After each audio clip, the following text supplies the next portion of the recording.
Ruhi order দাও, কি খাবা? তুমি কি খাবা সেটা অর্ডার দাও।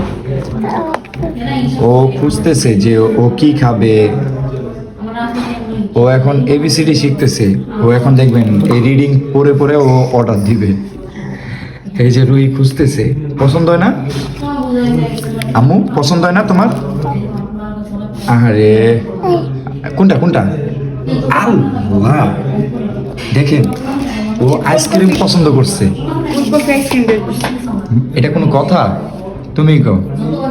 সবচেয়ে মজার কথা কি, আসার পরে ও মেনু হাতে নিছে, তো মেনু আমি টান দিয়ে নিছি দেখে মনটা খারাপ করে বসে রয়েছে। আর এই যে এটা নিউট্রাল হয়ে ঘুমায় রইছে। আসার আগে যে কি যে তুত্তুর করতেছিল। না তুমি ওইটা না, আচ্ছা ওইটা আসতেছে। হ্যাঁ খুশি? থ্যাংক ইউ বলো, থ্যাংক ইউ বলো আমাকে।